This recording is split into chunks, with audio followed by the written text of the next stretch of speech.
Now 60 passengers and 4 crew members on the American Airlines regional flight, as well as 3 soldiers on board the Black Hawk helicopter, are all presumed dead. There were no survivors. The wreckage of the plane and the helicopter are in the freezing waters of the Potomac River, just east of the airport. Here's a live look at the scene where those rescue and recovery operations have been going around the clock as rescuers have been out there trying to locate victims and evidence of what happened there last night. We have team coverage on this devastating midair collision. Senior reporter Jason Whiteley has spent years covering aviation issues. He's joining us live from DFW Airport, which is the home of American Airlines.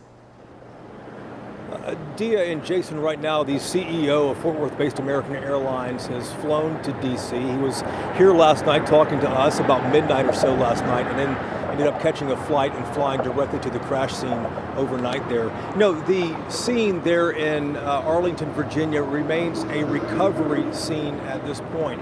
Divers, as Jason mentioned, are still in the water, still looking for remains of passengers. The investigators have not yet really... Today, in frigid water and with planes flying overhead, officials in the nation's capital are searching for answers. We will look at all the humans that were involved in this accident.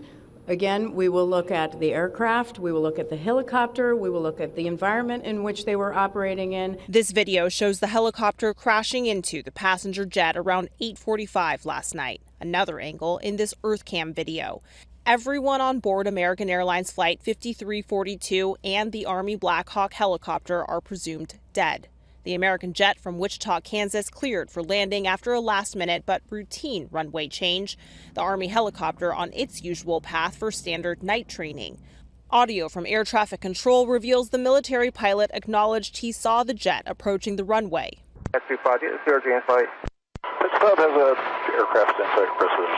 Among the questions, why didn't the helicopter change course? The helicopter said, we see it and we accept visual separation, meaning that the Black Hawk crew says we will stay away from that helicopter. President Trump today seeming to agree. The helicopter obviously was in the wrong place at the wrong time. He then speculated, without providing evidence, the crash was a result of his predecessor's diversity, equity, and inclusion, or DEI, initiatives involving air traffic controllers. Are you saying this crash was somehow caused and the result of diversity hiring? And what evidence have you seen to support these claims? It just could have been. We have a high standard. These are various very powerful tests that we put to use, and they were terminated by Biden.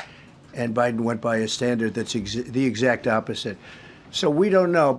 The NTSB says it plans to release its preliminary report within 30 days. A final report will be released when they have completed the investigation.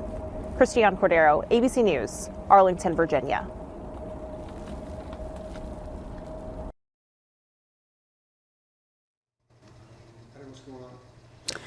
All right, so our coverage continues on this because Jason Whiteley, as you may have heard there, was having a little bit of an issue with his microphone there at DFW Airport. Again, the investigation continues despite, you know, the pronouncements that were made in the briefing room today. There will be a lot of different things that will have to be looked at with this. The president touching on several of those things. Could it have been pilot error?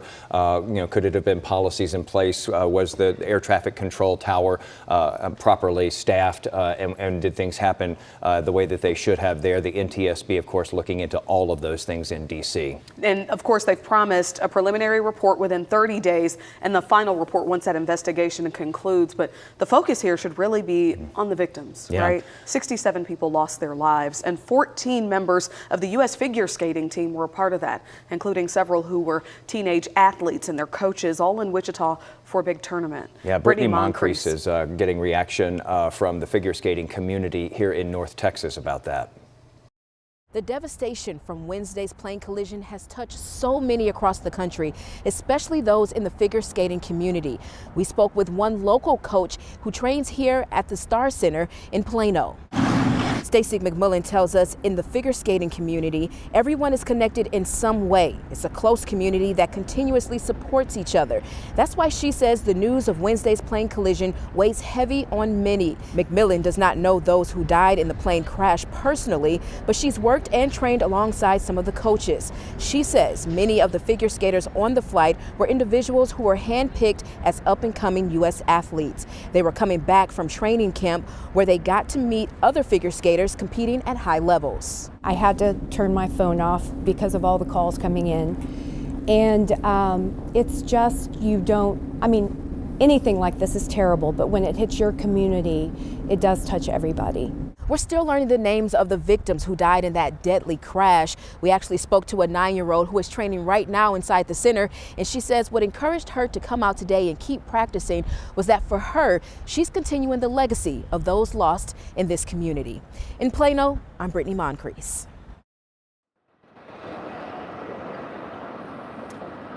All right, let's bring in Ladd Sanger now. He is an aviation attorney here in Dallas, a very experienced aviation attorney with a lot of experience covering and being involved in aviation disasters like the one we have seen there in Arlington, Virginia.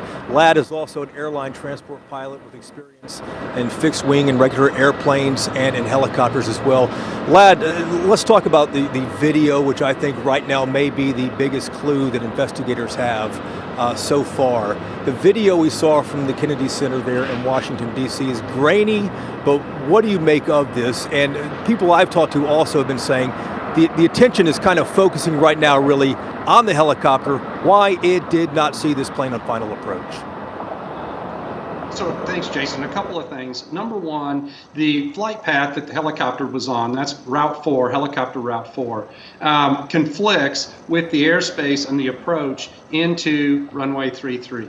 And they should not allow helicopters to be flying on Route 4 when you have an aircraft on approach for 33 because there's not enough altitude separation there to keep the aircraft apart.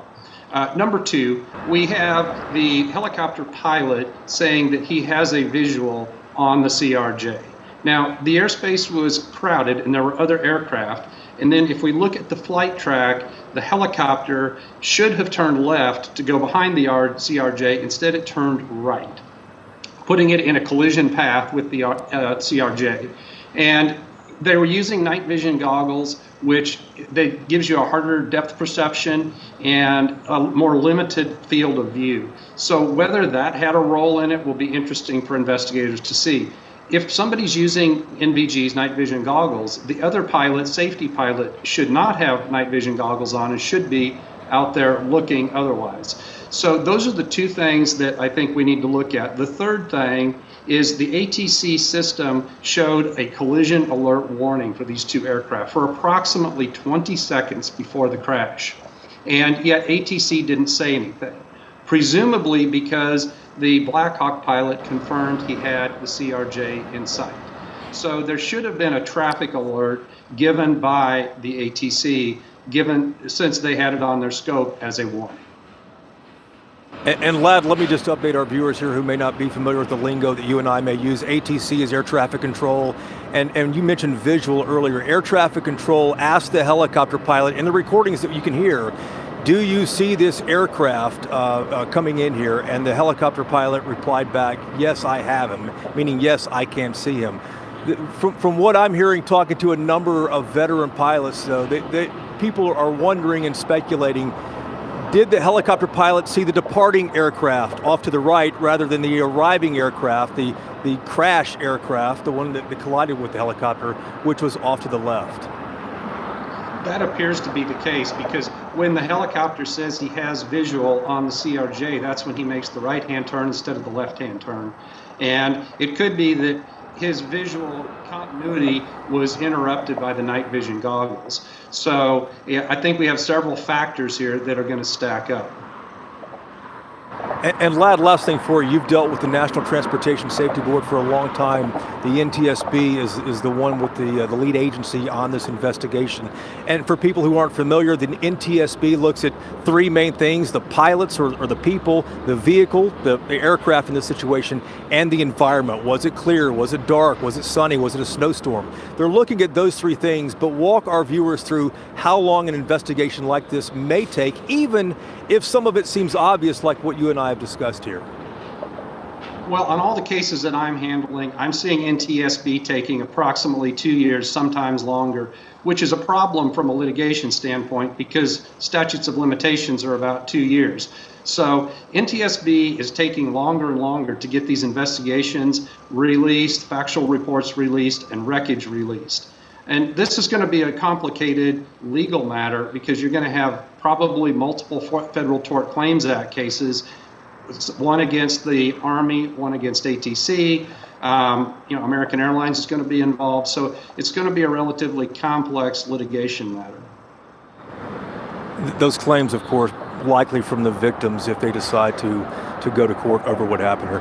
Lad Sanger from the Dallas attorney here in town, we really appreciate your insight as always. Thanks for always taking our call, Lad. Thanks, Jason. Dia and Jason, I've spoken to a number of pilots today and late last night as this was all unfolding. Most of them either with American Airlines or formerly with American Airlines. And there's a sense of hurt. There's a sense of anger also at what happened. A number have said that runway 1, the runway there at DCA, Reagan National Airport, which this plane was lined up to land on, is likely one of the most busiest runways in the United States. But everyone says, too, the same thing that I've heard from multiple people is that DCA, Reagan National, is one of the most congested airports.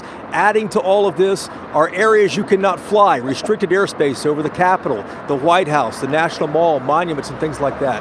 That exacerbates the situation for pilots, but how something as rare as a midair collision could happen is what investigators are trying to find out, and what a lot of folks here at American Airlines are waiting to see. Back to you guys. All right, Jason Whiteley there at DFW International Airport. Thanks for bringing us that coverage there from the big airport where, again, American Airlines is headquartered. All right, thanks for that. We're going to monitor the latest updates on the investigation and continue to watch and wait for victims to be identified. We'll have more coming up at 4:30 and at WFAA.com and also on WFAA+.